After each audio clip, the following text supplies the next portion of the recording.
नमस्कार, news for nation देख रहे हैं और मैं हूं आपके साथ रंजन सिंह। इस वक्त मौजूद हैं हम राष्ट्रीय जनता दल के कार्यालय में। आपको बता दें कि आरजेडी के द्वारा आज प्रेस कॉन्फ्रेंस करके जिस तरीके से अशोक स्तंभ की मांग किया गया है, आपको बता दें कि शताब्दी समारोह के दौरान विधानसभा में स्वास्तिक चिन्ह को लेकर जिस तरीके से तेजस्वी यादव ने सवाल खड़े किए, तो उसको लेकर आज आरजेडी के प्रधान महासचिव आलोक मेहता ने प्रेस कॉन्फ्रेंस किया। साथ ही साथ आज जो श्याम रजक हैं, उन्होंने भी प्रेस कॉन्फ्रेंस करते हुए कहा कि जिस तरीके से बिहार और पूरे देश में आरएसएस काम कर रही है और इसको लेकर हम लोगों तक जाएंगे, क्योंकि जिस तरीके से स्वास्तिक का चिन्ह लगाया गया है, तो हम लोग मांग करते हैं कि अशोक स्तंभ लगाया जाए। सुनिए क्या कुछ कह रहे हैं प्रधान महासचिव आरजेडी के आलोक मेहता। सम्राट अशोक बिहार के थे और सम्राट अशोक के द्वारा जो कार्य किए गए, जो बुद्ध के विचारों का विस्तार किया गया, फैलाया गया, जिसकी वजह से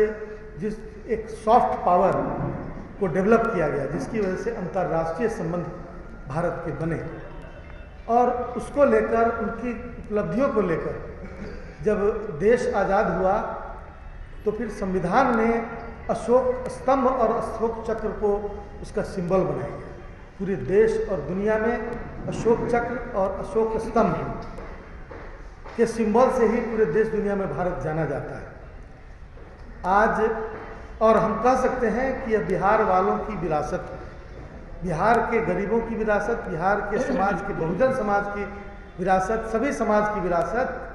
और भले ही अशोक कुशवाहा समाज के हों और उन कुशवाहा समाज को उन पर गर्व है, लेकिन पूरे समाज, सभी समाज को लेकर चलने की सलाहियत अशोक में थी और बहुजन समाज के हित और उनके लाभ के लिए उन्होंने काम किया। एक समरसता, दया भाव और उसका समावेश उन्होंने शासन प्रशासन के अंदर किया।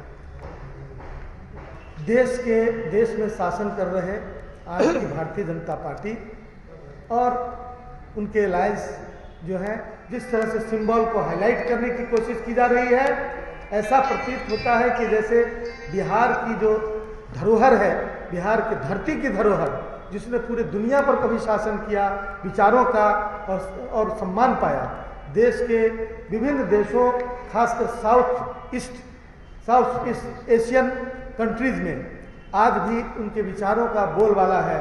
और उस विचार को जो सिंबलाइज करता है, जो एक संवैधानिक सिंबल है, उसको हटाकर और दूसरा सिंबल थोपने की कोशिश हो रही है। जो पिछले दिनों माननीय तेजस्वी प्रसाद यादव जी ने भी उस पर बयान दिया और पूरे बिहार की जनता इस बात के लिए दग्ध है। खास तौर से वह समाज, जिस समाज को सम्राट अशोक रिप्रेजेंट करते रहे हैं, किसान, गरीब, दलित, अल्पसंख्यक, अति पिछड़े, और जिस समाज में पैदा हुए कुशवाहा समाज पूरी तरह आहत है।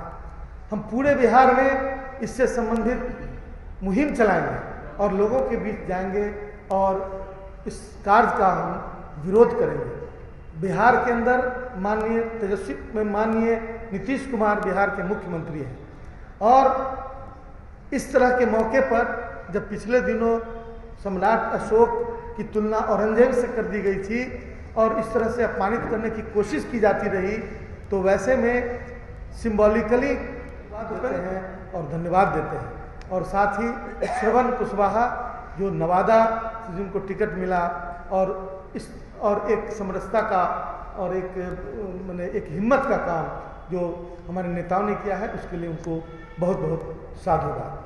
आज बहुत लोगों का सवाल ये हो सकता है कि मैं ये समझता हूँ कि पार्टी उन तमाम लोगों को समग्र रूप से शामिल करना चाहती है जिनको हम असेंबली में सिंबल नहीं दे पाते हैं, उन लोगों को यहाँ पर सिंबल देकर हमने एक बैलेंस बनाने की कोशिश की है। इसलिए हम पार्टी को, हम तमाम लोगों की तरफ से बहुत बहुत साधुवाद। अब करके सिर्फ एक अपने जीवा को शांति के लिए, अपने मन की तृप्ति के लिए और एक विचार के जो लोग हैं, मठाधीश लोग, उनके विचारों को आप थोपना चाहते हैं, तो ये हम लोग बर्दाश्त नहीं करें। जैसा कहा हमारे आलोक नेता जी ने, हमारी पार्टी हम बुद्ध के, सम्राट अशोक के और उन गरीब गुरबा की, चाहे वो कुशवाहा समाज के हों, पिछड़े समाज के हों, दलित हों, अल्पसंख्यक हों, उसके प्रतिनिधित्व करते हैं। तो उसके साथ कोई आघात होगा तो हम बर्दाश्त करने वाले नहीं। हमारे नेता तेजस्वी यादव जी ने भी इस पर अपनी वक्तव्य देने का काम, का विचार देने का काम, और हम इसको नीचे तक ले जाएंगे, गांव-गांव तक ले जाएंगे कि देश की सरकार और इस राज्य की सरकार, नीतीश कुमार की सरकार क्या कर रही है। मौन रूप से समर्थन कर रही है यहाँ की सरकार, और पूरे खुलेआम देश की सरकार इसको थोपने का काम कर रही है। और इसी तरह से बिहार विधानसभा का एक अपनी लोकतंत्र का एक वो कहा जाए कि मंदिर है, लेकिन उस मंदिर को आप, लोकतंत्र के मंदिर को आप चंद लोगों के मंदिर में स्थापित करने के लिए उन विचारों को आप थोपना चाहते हैं, ये हम लोग बर्दाश्त नहीं करेंगे।